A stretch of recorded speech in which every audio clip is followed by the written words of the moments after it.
आपने देखा होगा कल बरेली के अंदर हो मौलाना भूल गया कि शासन किसका है। अब उत्पातियों और उपद्रवियों को पता लगेगा कि 7 पीढ़ियां याद आएंगी उनको। कभी कभी बुरी आदतें जाती नहीं लोगों की, तो उसके लिए उनकी डेंटिंग पेंटिंग करवानी पड़ती है कायदे से। हमने कहा जाम नहीं होगा, कर्फ्यू भी नहीं लगेगा, लेकिन कर्फ्यू का सबक तुम्हें ऐसा सिखा देंगे कि तुम्हारी आने वाली पीढ़ी दंगा करना भूल जाएगी। दंगे होते थे, दंगाइयों को मुख्यमंत्री आवास में बुला के सम्मानित किया जाता था। दंगाइयों की अवभगत होती थी। पर्व और त्योहारों के दौरान आपने देखा होगा, जब भी पर्व और त्योहार आते थे उत्पात शुरू हो जाती थी। अब उत्पातियों और उपद्रवियों को पता लगेगा कि 7 पीढ़ियां याद आएंगी उनको, क्योंकि कभी कभी बुरी आदतें जाती नहीं लोगों की, तो उसके लिए उनकी डेंटिंग पेंटिंग करवानी पड़ती है कायदे से, जिससे उनकी बुरी आदतों को हम ठीक कर सकें।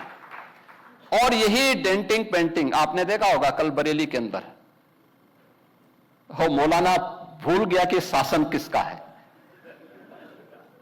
वो ये मानता था धमकी देंगे और हम जबरदस्ती जाम कर देंगे। हमने कहा जाम नहीं होगा, कर्फ्यू भी नहीं लगेगा, लेकिन कर्फ्यू का सबक तुम्हें ऐसा सिखा देंगे कि तुम्हारी आने वाली पीढ़ी दंगा करना भूल जाएगी। क्या तरीका है जी? आप सिस्टम को ब्लॉक करना चाहते हैं। और यह प्रवृत्ति थी यूपी के अंदर, 17 के पहले यही होता था। और हम इसी बात को कह सकते हैं कि 17 के बाद हमने कर्फ्यू भी नहीं लगने दिया, लेकिन ऐसे बैरियर को चुन चुन करके वे जिस प्रकार की भाषा को समझते थे उस प्रकार की भाषा से उनको समझा करके उसको उसकी सजा दिलाने का काम भी किया है। और उत्तर प्रदेश की ग्रोथ स्टोरी यहीं से शुरू होती है। अगर आजादी के समय, मैं उससे पहले नहीं जाता, लेकिन 1947 में भारत आजाद हुआ, अगर उस समय भारत की इकोनॉमी में भारत का उत्तर प्रदेश का कंट्रीब्यूशन 14% था, तो ये 14% फिर से होना चाहिए। और 14% नहीं होना चाहिए, बल्कि जितनी आबादी है उत्तर प्रदेश की, उत्तर प्रदेश उतना कंट्रीब्यूशन करता हुआ दिखाई दे। ये हमारा राष्ट्रीय धर्म है और दायित्व भी है, और उसी के तहत ये सब कार्य योजना बन रही है। उत्तर प्रदेश के अंदर इंफ्रास्ट्रक्चर अच्छा हो, 17 के पहले कोई कल्पना भी नहीं करता था। आज देश के अंदर 55% एक्सप्रेस वे उत्तर प्रदेश के पास है। सबसे अधिक सिटी में मेट्रो का संचालन उत्तर प्रदेश कर रहा है। 17 के पहले 2 एयरपोर्ट पूरी तरह क्रियाशील थे, लखनऊ और वाराणसी। गोरखपुर और आगरा आंशिक रूप से क्रियाशील थे। गोरखपुर में एक फ्लाइट आती थी, कभी भूल से आ गई, हम लोगों को ट्रेन से दिल्ली जाना होता था। आप सोचो 14 घंटे की हमारी जर्नी हुआ करती थी। बहुत इमरजेंसी में कोई होगा तो मुझे गोरखपुर से लखनऊ 6 घंटे बाई रोड आना पड़ता था, फिर यहां से मैं फ्लाइट पकड़ता था दिल्ली के लिए। आज गोरखपुर से 14 फ्लाइट चल रही हैं, 14 फ्लाइट देश के अलग अलग सिटी को जोड़ रही है। 16 एयरपोर्ट हमारे आज के दिन पे क्रियाशील हैं।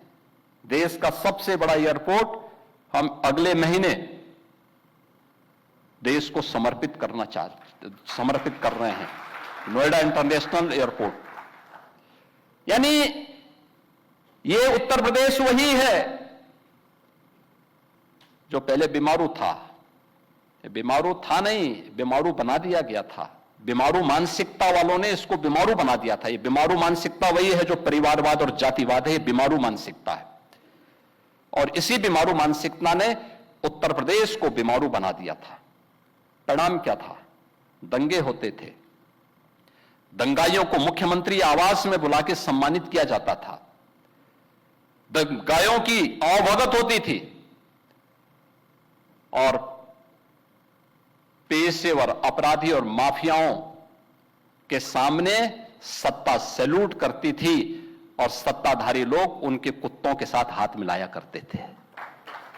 आपने वो दृश्य देखे होंगे, कैसे सत्ता का मुखिया एक माफिया के कुत्ते से हाथ मिलाकर के अपने को गौरवान्वित महसूस करता था। ये स्थिति थी। आप अनुमान करते हैं उत्तर प्रदेश के लोगों को इन्होंने सुरक्षित किया था? ये सुरक्षित करते? हर जिले के अंदर एक माफिया दे दिया था और हर माफिया को जिले के अंदर पैरेलल समानांतर सरकार चलाने की पूरी छूट दे दी थी। आज परिणाम क्या था? 17 में आते आते उत्तर प्रदेश न केवल बीमारू था बल्कि उत्तर प्रदेश के नागरिकों के सामने पहचान का संकट भी था। हर व्यक्ति अपनी पहचान के लिए मोहताज था। न बेटी सुरक्षित, न व्यापारी सुरक्षित।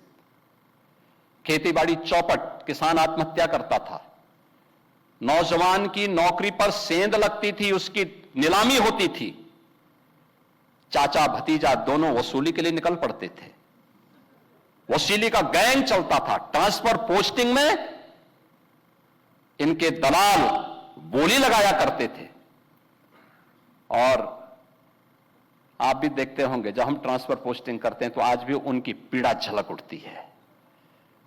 कैसे हम लोगों ने उनके उस अनैतिक अवैध व्यापार पर कैसे प्रहार किया है। उनके सभी चेले चपाटे किस प्रकार से चिल्लाते हुए दिखाई देते हैं।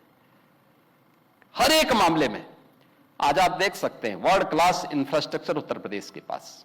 एक्सप्रेसवे नंबर 1 पर, रेलवे का नेटवर्क नंबर 1 पर, मेट्रो नंबर 1 पर, एयरपोर्ट एयर कनेक्टिविटी नंबर 1 पर, देश की पहली रैपिड रेल उत्तर प्रदेश में, देश का पहले इनलैंड वाटरवे उत्तर प्रदेश में, एमएसएमई का सबसे बड़ा बेस उत्तर प्रदेश में।